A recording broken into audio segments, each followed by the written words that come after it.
ये मंदिर भारत का ऐसा मंदिर है जो अपने अनसुलझे और चौंकाने वाले रहस्यों के लिए प्रसिद्ध है। भारत के राज्य आंध्र प्रदेश का तिरुपति बालाजी मंदिर, जिसे दुनिया का सबसे अमीर मंदिर माना जाता है, इस मंदिर में हर महीने 300 से 400 करोड़ रुपए का दान आता है और इस मंदिर की कुल संपत्ति 2.5 लाख करोड़ रुपए है, जो दुनिया के कई देशों के बजट से भी कहीं ज्यादा है। ये मंदिर भारत का ऐसा मंदिर है जो अपने अनसुलझे और चौंकाने वाले रहस्यों के लिए प्रसिद्ध है।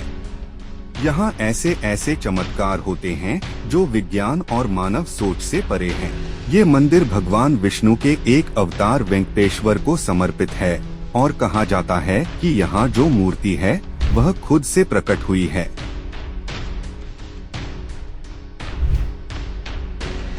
जिसने सबको चौंका दिया। इस मंदिर के पास 11 टन से अधिक सोना है और वेंकटेश्वर भगवान की मूर्ति को पहनाया गया मुकुट ही 1000 किलोग्राम का है। लेकिन रहस्यमयी है इस मुकुट में लगी कृष्णमणि, जो कि कोहिनूर से भी कहीं ज्यादा महंगी है। आखिर क्या है इस मणि की सच्चाई?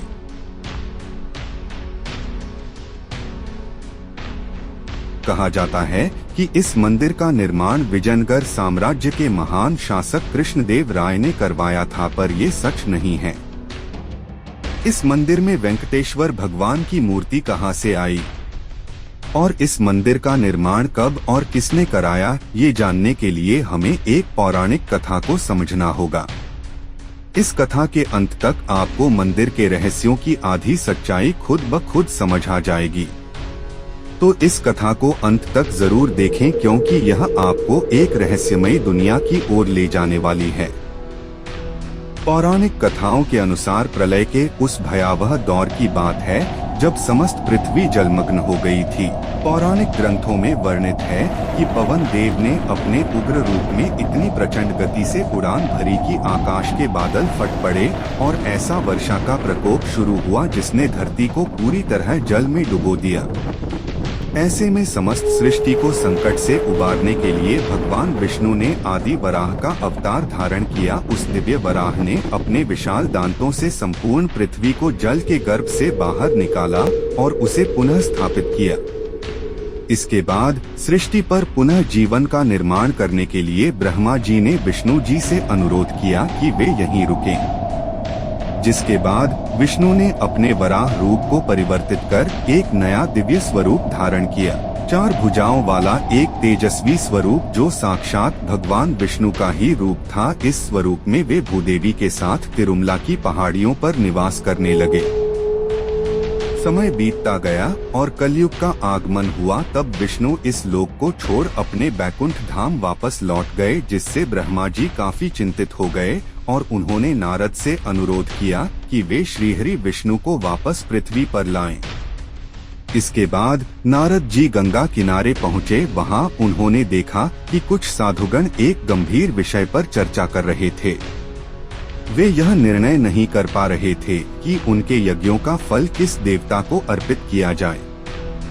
तब नारद मुनि के सुझाव पर महर्षि भृगु ने त्रिदेव की परीक्षा लेने का निश्चय किया।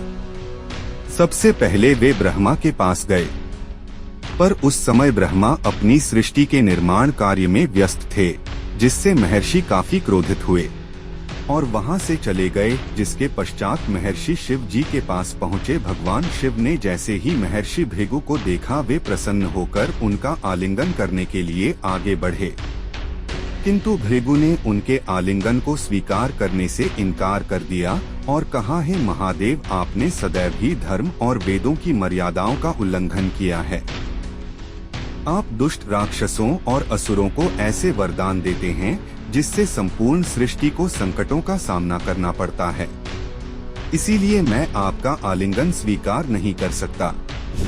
यह सुनकर शिव क्रोधित हो उठे, किंतु माता पार्वती ने उन्हें शांत कर दिया। अंत में महर्षि भृगु बैकुंठ पहुँचे, जहाँ भगवान विष्णु शयन कर रहे थे और देवी लक्ष्मी उनके चरण दबा रही थी। भृगु ने क्रोध में आकर भगवान विष्णु की छाती पर जोरदार लात मारी, किंतु विष्णु ने शांत भाव से उठकर न केवल महर्षि से क्षमा मांगी, बल्कि उनके चरण दबाने लगे और पूछा, महर्षि आपके कोमल चरणों को मेरे कठोर हृदय से चोट तो नहीं लगी? भगवान विष्णु की इस अद्भुत विनम्रता और सहनशीलता को देखकर महर्षि भृगु अत्यंत प्रसन्न हुए और उन्होंने घोषणा की कि अब से सभी यज्ञों का फल केवल भगवान विष्णु को ही प्राप्त होगा। इस घटना के बाद श्रीहरि विष्णु ने तो भृगु को क्षमा कर दिया, पर इस अपमान से माता लक्ष्मी काफी क्रोधित हो उठी।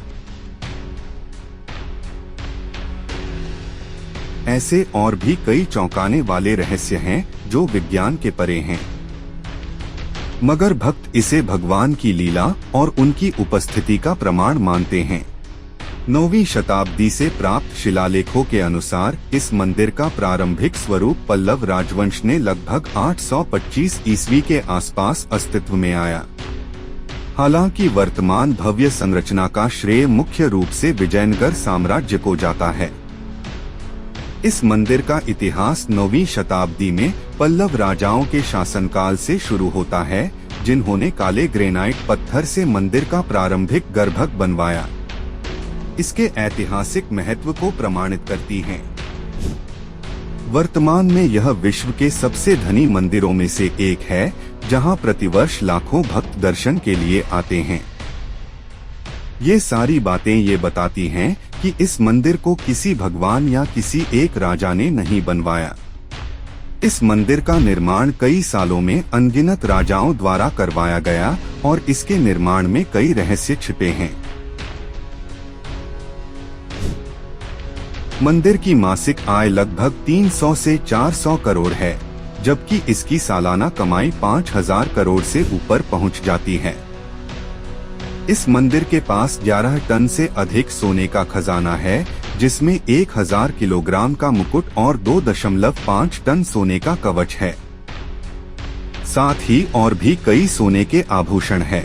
इसे लेकर वाल्मीकि रामायण में एक चौंकाने वाला तथ्य मिलता है, जिसके अनुसार मूर्ति का पिछला हिस्सा ब्रह्मांडीय ऊर्जा का केंद्र है। इसे वैकुंठ का द्वार कहा गया है, जहां से आध्यात्मिक और भौतिक संसार जुड़ते हैं। मंदिर के वरिष्ठ पुजारी श्रीनिवासाचार्य ने 2018 में एक इंटरव्यू में बताया, रात के समय जब मैं अकेले गर्भगृह में होता हूं तो मूर्ति के पीछे से किसी के सांस लेने की आवाज सुनाई देती है, जैसे कोई जीवित हो। 1993 में ब्रिटिश इंजीनियरों ने इसे खोजने की कोशिश भी की थी, लेकिन उस खोज के दौरान 5 इंजीनियर रहस्यमयी रूप से गायब हो गए, जिसके बाद उन्होंने यह खोज रोक दी। दूसरी सुरंग है स्वर्ण बंदर मार्ग। माना जाता है कि विजयनगर साम्राज्य के राजा कृष्णदेव राय ने यहाँ 500 टन सोना छिपाया था, और जब 2018 में ग्राउंड पेनेट्रेटिंग रडार सर्वे किया गया, ये सभी चमत्कारिक तथ्य भक्तों के विश्वास को और दृढ़ करते हैं कि यहाँ स्वयं भगवान विष्णु निवास करते हैं, जिस कारण तिरुपति को कलियुग का वैकुंठ कहा जाता है।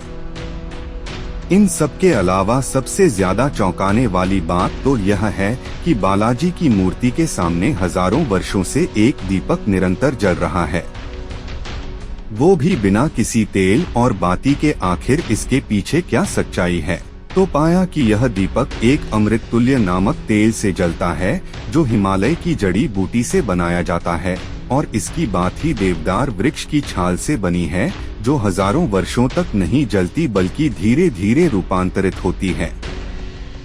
साथ ही वैज्ञानिकों ने बताया कि गर्भगृह की वेंटिलेशन सिस्टम इतनी परफेक्ट है कि हवा का प्रवाह दीपक को हमेशा जलाए रखता है। क्या यह भगवान की लीला है